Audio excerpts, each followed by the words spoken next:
කවදා හරි කවුරු හරි මිනිහෙක් අයිස් ගහන්න පටන් ගත්ත දවස තමයි ඒ මිනිහා ජීවත් වෙන එක නවත්තන දවස වෙන්නේ. අපේ මොළයේ තියෙන එක කොටසක් එතනින් තමයි සතුටේ හෝමෝනේ ස්‍රාවය කරන්නේ. ඒ කොටසේ සෛල වලින් තමයි ඩොපමීන් කියන හෝමෝන් එක ක්‍රියේට් කරන්නේ. අයිස් කෙලින්ම ගිහිල්ලා ඩොපමීන් හෝමෝනේ හදන ඒරියාස් අවුස්සනවා. ඩොපමීන් තමයි අපිට සතුට දනවන දේවල් නැවත කිරීමේ ආස්වාදය ගැන කියලා දෙන්නේ. ආස හිතන දෙයක් කරන එක, ස්පෝර්ට්ස් කරන එක, ආදරේ කරන එක.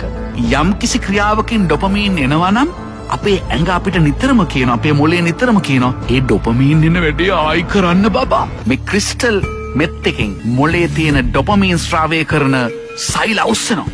මොළේ ජීවිත කාලයටම හදපු නැති ඩොපමීන් ප්‍රමාණයක් එක මොහොතේ හදනවා. මේවා සිස්ටම් එකට ආපු ගමන් පුදුම ප්‍රීතිය දැනනවලු, පුදුම ආතල්ලක් දැනනවලු, මහන්සිය දැනෙන්නේ නැහැලු. කික් එක ඉස්සිලා ගැස්සිලා වික්ෂිප්ත වෙලා පුදුම වෙලා එන ඕන දෙයක් පැය ගණන් දවස් ගණන් කරන්න පුළුවන්. මේක හරියට වැඩවසම් යුගයේ මරව වැඩ ගන්නවා වගේ මොලේ ටික දවසක් ගියාට පස්සේ මේ සෛල වලට මහන්සි කාලයක් යද්දී ස්වභාවික යාන්ත්‍රණයෙන් ඩොපමීන් හදන එක නවතිනවා.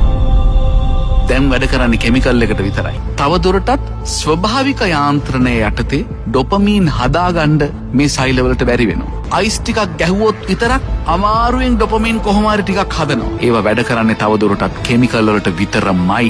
ඒ දුක නිසායි මේකට ඇබ්බැහි වෙච්ච මිනිහෙක් ආපහු ඒක ඉල්ලන්නේ නැතුව අයිස් වලට තියෙන ආසාවක් හින්දා නෙමෙයි. අඬනවා, වැළපෙනවා, ඔළුව බ්‍රේන් එක කෑ ගහනවා ඉල්ලලා. ජීවත් වෙන්න ඒක ඉල්ලන්නේ බෑ. නැතුව තවදුරටත් ඩොපමීන් හොයන්න නෙමෙයි. හිතන්න මොන දුකක්ද කියලා. අන්න මිනිස්සු හොල්මන් වගේ වෙන්න ගන්නවා. සම්පූර්ණයෙන්ම තිරිසනෙක් වෙනවා. දැන් ඒ පුද්ගලයාටම තේරෙනවා මේක උනේ අයිස් ගහලා. එයාට අයිස් ඕනේ නැහැ. එයාට ඩොපමීන් ඕනේ. ඩොපමීන් ඕන නිසා එයා වඳිනවා. අනේ මට අයිස් ටිකක්. එයා දන්නවා මේක විනාශයක් කියලා.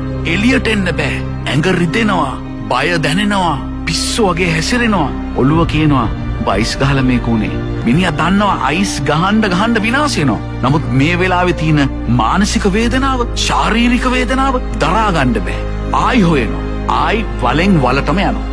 මේ තමයි ක්‍රිස්ටල් මෙත්ස් වල තියෙන ඉෆෙක්ට්. ගැලවෙන්න ඕන උනත් ගැලවෙන්න බැරි ඩ්‍රග් එකක් කියලා කියන්නේ ඒකයි. ඉන්ග්‍රීඩියන්ස් ටික ගැන හිතුවාමත් ඇති. පෝර හදන්න පාවිච්චි කරන කෙමිකල් එකක්, ටොයිලට් සුද්ධ කරන්න පාවිච්චි කරන සැර කෙමිකල් එකක්, බැටරි හදන්න පාවිච්චි කරන ඉන්ග්‍රීඩියන්ට් එකක්, ෆයර්වර්ක්ස් හදන්න පාවිච්චි කරන එකක්, තින්තවල දුෂ්‍රාවිතාවය අඩු කරන්න පාවිච්චි කරන එකක්, ගම් හදන්න පාවිච්චි කරන කෙමිකල් එකක්, කාර් බැටරි වලට දාන ඇසිඩ් එක. ඔන්න ක්‍රිස්ටල් මෙත් වල තියෙන ඒවා. ක්‍රිස්ටල් මෙත් මේක යක්ෂයාගේ නිර්මාණයක් කියලා. යක්ෂයා හැම විටම පෙනී හිටිනවා කියලා කියන්නේ හරීම පියෝ විදියට, හරීම අහිංසක විදිහට, හරීම පිරිසිදු, හරීම නිර්මල විදිහට. ක්‍රිස්ටල් කියන එක අදහස පියෝ කියන එක. ඩෙත් කියන එක වහන්න පාවිච්චි කරපු ඩිකෝයි එකක්. මෙත් කියන වචන. එතකොට ක්‍රිස්ටල් මෙත් කියන්නේ ගණන් හදලා බැලුවොත් පියෝ ඩෙත්. අපේ දරුවෙක් එතන වැටෙන්න ඕනේ නැහැ.